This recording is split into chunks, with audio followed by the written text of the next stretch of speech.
So we've talked a lot about a sort of a new consciousness and a new way of looking at business, looking at money, looking at how it flows. Everybody at this panel has made a decision to either invest in a business that they've started themselves or invest in businesses started by other people. What is the criteria? What do these people in this audience need to know that they need to prepare themselves for, so that when they come across somebody like us and they're looking for that little boost of capital or the bridge financing or whatever it is they need to get from here to there, what do they need to do to improve their probability for success in getting the capital that they need right now to make things flow in their lives? You don't talk about the dolphin. That's your dream and what you want to do. The idea that you want to get money to invest in your dolphin saving idea is not what people invest in. They invest, even if they're socially conscious, in the idea their money's going to grow, of course, and be safe and growing as they can make it. So you have to have a structure. What's the structure? You have to have a structure for the offer, and it has to be a good structure. We can't hold the water. When we make the structure, we want to tell them along the way, what are the milestone events that'll make their shares grow, and what will the price be like in the future?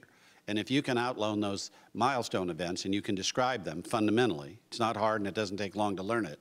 Everyone in this room can raise all the money you ever wanted for any venture you ever wanted to get into. It's just a skill you should have learned in high school. But if you can't describe those events and you can't tell the people what's going to happen to their money, you may need it, but you don't deserve it. You deserve it when you can accept their money as a fiduciary with the proper amount of trust and respect that you've done the homework to show them what the journey of their money is actually going to be like. And when they can see that, they're in. And saving the dolphin is also a good thing. So to the extent we talk about the dolphin, what you love, that's a purpose partner. We're not looking for that. We're looking for a check because we need fuel in our tank to get to our destination. So money is just fuel. It's one of the tools to help you to structure over 2 and 3 years the development of your business, reaching all the rest of us.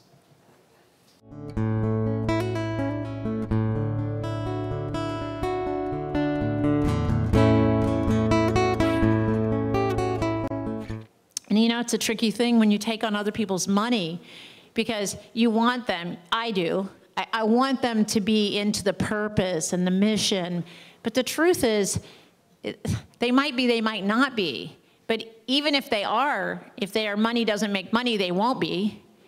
And so then it kind of defeats the purpose. And the great thing about Cafe Gratitude is that we took on other people's money. And we did all that work because we have amazing partners that created this prospectus and were able to tell them where their money was going to go and what it was going to make. And really the picture that was painted was quite aggressive. But we also knew that we had the heart and the soul down here. We knew that people longed for what we provided. We knew that what we provided was the best. And we knew that we could be responsible for keeping the culture in. And it's a great success story. Because right here in your neighborhood, we've returned all of the money that we borrowed in a quarter of the time that we said it would take. So now we've got this interesting new problem of we have too many investors for our second venture because we don't need all that much. So it's a great, but how that happened was exactly what he just shared, is we did that work that said we need the money to fulfill on our vision. And now what do we have? We have people with money who are into our vision. But the first thing that we did was we returned their money. And now they want to invest in it again. So for some of us who just think it's all about heartstrings and heartstrings, it's like money is an energy that fuels your dreams. And when you can merge those two together, it is magical. I mean, you just walk into that cafe and you can see the magic. And that's, I mean, what you just said is exactly what happened. And it's wonderful to be a part of that that marriage of those two.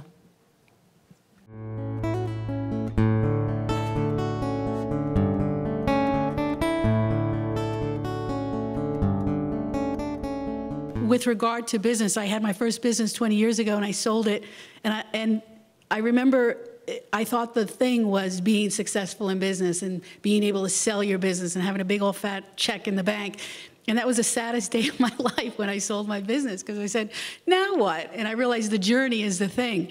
It is everything, and how you are with people and how you show up in that journey. But really the fundamentals right now in this day and age, and going back to your question of how do you attract those resources, it's so imperative now that we love what we do. It's total transparency. People want that authenticity. So you really have to be loving and passionate about what you're doing, because that's the magnet that's going to attract everything. And put a good plan behind your idea.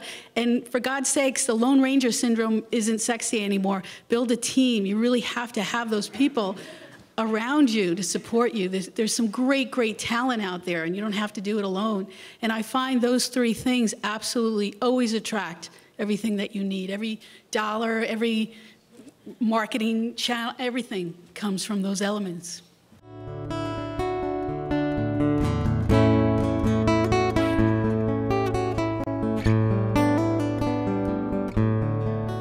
My first business is an air conditioning business that was profitable, and I was trying to raise money for it. And I went to a lot of venture capital firms in the Silicon Valley area, and no one would write me a check. And I remember at that time I was very depressed, and I was like, hey, no one likes the business idea. This was right before, this is during the .com, and everyone was getting funded, and I had a very profitable business. I was like, hey, why can't I get funded? But through that, I built a lot of relationships with those venture capital firms, and I got on their radars. So even though they didn't write me a check, they learned who Art Norns was. And it was interesting when I later circled back with them with my internet business with the company that I now run, the business intelligence analytics company. I saw them a couple years later, and I go, you remember me? I saw you 5 years ago. And they said, oh, how's the air conditioning business going? And I said, oh, it's perfect, it's great, it's doing well, and someone else runs it, and it's mine, but I'm coming to you with a new idea. This is, this internet company. And since they knew me, and I met them, 5 years ago, and I told them, hey, this is where the air conditioning company is today, and this is where it'll be, and it actually did much better than I said it would. And I built a real, a relationship with them, and I got a credibility and respect. And so it didn't come overnight. It took a long time to get that credibility and respect.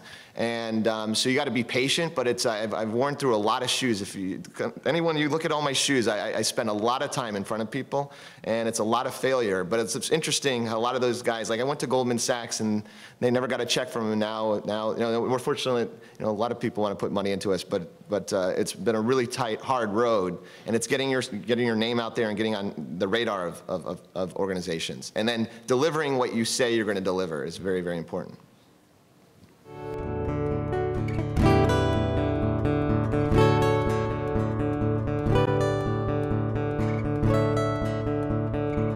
Fine skills of raising money. It's really about relationships, right? People really invest, not necessarily just in, financials are all critical, all, having differentiators and, all these specific thoughts are all important, but in the end, it's about investing in people and investing in relationships. So I was once told by a wise person, I don't remember the name, but it's a good saying that it's easy to remember, that if you're looking for money, ask for advice.